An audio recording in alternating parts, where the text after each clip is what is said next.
Bonjour. L'expression soi-disant.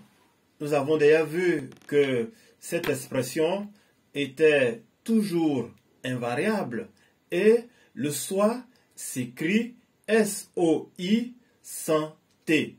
Ainsi qu'on le voit dans l'exemple suivant. Les soi-disant infirmières ont été exclues. Soit est sans T et disant n'est pas accordé. À présent, l'emploi de soi-disant, c'est-à-dire le sens, l'utilisation de l'expression soi-disant en contexte. Il faut dire que soi-disant signifie qui se présente comme, qui se dit, comme on le voit dans l'exemple suivant. Les soi-disant enseignants arrivent, c'est-à-dire ceux qui se disent enseignants arrivent. Ceux qui se présentent comme des enseignants arrivent. C'est pourquoi cette expression ne devrait pas s'appliquer aux choses, comme on peut le voir dans les exemples suivants. Elle porte un soi-disant sac de Paris. Il m'a chassé de sa soi-disant maison. Dans ces phrases, soi-disant est mal utilisé.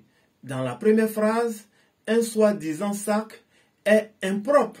C'est comme si l'on disait que le sac disait à lui-même, ou le sac se présentait comme tel, alors que nous savons qu'un objet n'est pas doué de conscience, n'est pas doué d'intelligence pour se présenter lui-même. C'est le même cas avec le deuxième exemple où l'on dit qu'il m'a chassé de sa soi-disant maison.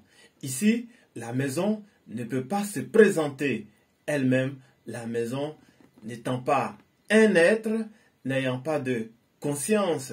C'est pourquoi soi-disant ne devrait pas s'appliquer aux choses. Que faut-il faire donc dans ce cas? Il faut employer une autre expression et celle qui sied bien dans la situation, c'est l'expression prétendue, comme on le voit dans les exemples qui suivent. Elle porte un prétendu sac de Paris. Il m'a chassé de sa prétendue maison.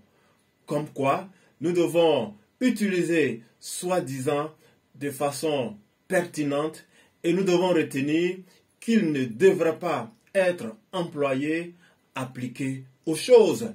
Merci et à très bientôt.